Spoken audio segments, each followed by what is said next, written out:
Hi everyone, okay, this is Sergei Smagin against Dragutin Sahovic, which was played at the Biel Open tournament in 1990. They're both top GMs, and it was an interesting game for a few reasons. Firstly, it was an opening that's rarely played at top level. Smagin was white, and he played e4, and Sahovic replied with knight c6, and after d4 came d5, which is the Nimzowitsch Defense, named after Nimzowitsch, the great chess player and author. But it's uncommon, at top level. It's pretty rare to see, but it led to a great game anyway. After e5 came bishop f5, which is just developing the bishop outside of the pawn chain, because e6 we played in a second, and it's similar to the Caro-Kann, and it just liberates the bishop before closing up the pawns. So c3 and e6.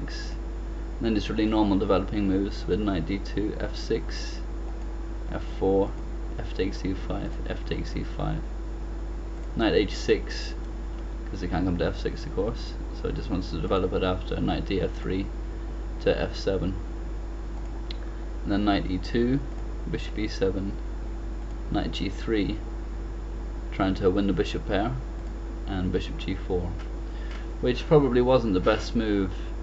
Sahovic was probably worried about, say if he plays bishop g6, and after h4, with threats of trapping the bishop here, he could just castle, and he's got a good lead in development. If white had played h5, then bishop e4 is okay, because if knight takes e4, then after d takes e4, the knight has to move, say h2, then bishop to h4 check.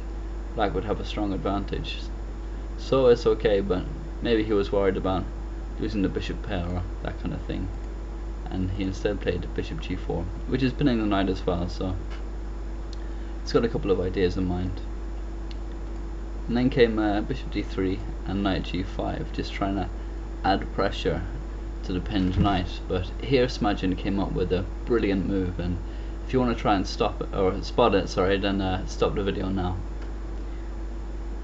Okay, what he played was knight takes g5, which is a queen sacrifice, and it's much stronger and more forceful than, say, bishop takes g5, because after bishop takes g5 and castling, white's still better because black's bishops are awkwardly placed, but the queen sacrifice is far stronger. So knight takes g5, and then of course bishop takes d1, and then knight takes d6, threatening the queen. So the queen has to move, and it goes to b8, which is really the best retreating square for the queen. If instead, say for example, it goes to d7, then knight takes g7 check, and after king d8, which is really the best move for the king, then bishop f5 would trap the queen anyway. So queen b8 is the best square. And then comes knight takes g7 check, king d8, and king takes d1. So at this position now, white has a bishop, a knight, and two pawns for his queen, and his position is much better than black's, whose pieces are just doing nothing. They're not even beyond the third rank, and all his heavy pieces are just completely stuck behind the pawns, and also his king is permanently exposed.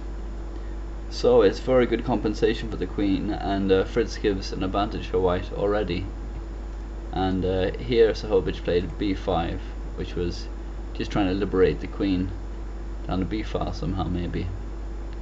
But then came knight to e6 check, king c8, and knight f5, and already white's pieces are just marching down the board, and black's already under pressure. At the moment his bishop is challenged, and he didn't want to lose it because it's guarding these important dark squares here. So bishop f8 was played, which is back to its starting square, but there was no better move. Like if for example queen b6, then simply knight e3 will win the d5 pawn, so it's no good. So bishop f8 is preserving that dark squared bishop.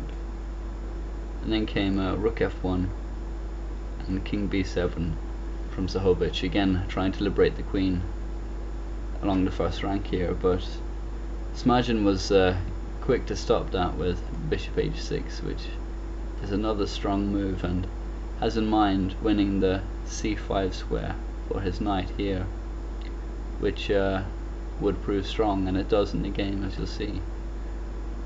So here Sahovic took the bishop anyway, which is really the strongest possible move. Like, another candidate is king b6 instead, but then white's got a couple of winning continuations. One is knight takes f8 simply, and after rook takes f8 bishop takes f8, and after queen takes f8 knight e3 attacking the queen, so queen g8 and rook f6 is winning for white. But there's a stronger continuation than that. After king b6 here, there's knight e3 would be much stronger. After bishop takes h6, then knight takes d5 check, and king b7 is the only square to avoid the mate. Like if, for example, king a5, then b4 check, then it's mate in 6. Say king a4 and then a3, simply with the threat of bishop c2, which would be mate. So king b3 and then knight c5 check, king b2, rook f2 check, leaving this rook on pre, but it's okay because after king takes a1, which is the only move, then knight b3 check, mate is winning. So king b7 has to be played, but then there's knight c5 check, and after king c8 rook f7 with just massive threats. So after rook f8 then bishop f5 check, king d8, rook d7 check, king e8. It's just absolutely crushing for white and easily winning. So it's best at this stage to take the bishop, and that's what Sahovic played.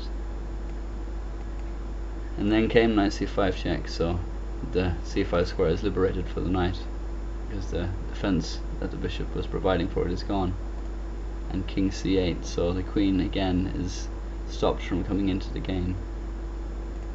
And then Smagin got his material back, and then knight to e7 and bishop e2, which is just aiming for the h3 c8 diagonal, which will be lethal. And here it's totally winning for white, and Sahovic made matters worse for himself with knight g6, because then came knight f7, and here black resigned because there's no way to deal with the twin threat of knight takes h8 and bishop g4, which would be mate.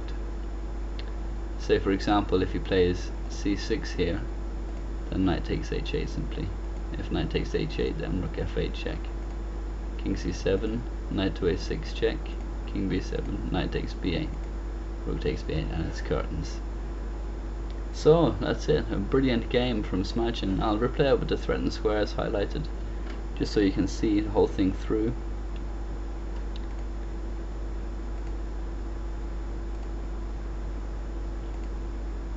Here we go. Yeah, so it was a Nimzowitsch defense, and it's rare enough at top level, you know. Maybe it was a preparation by Sahovic, but it went badly wrong. Maybe he hadn't considered these lines. I mean, usually against e4 you'd expect, well, the Sicilian or the French, maybe the Caro-Kann, but yeah, the Nimzowitsch is a rare one. But yeah, there was the queen sack anyway, and brilliant calculating skills that, you know, he can see that in every continuation he's better after losing his queen. This goes to show position means a lot more than material,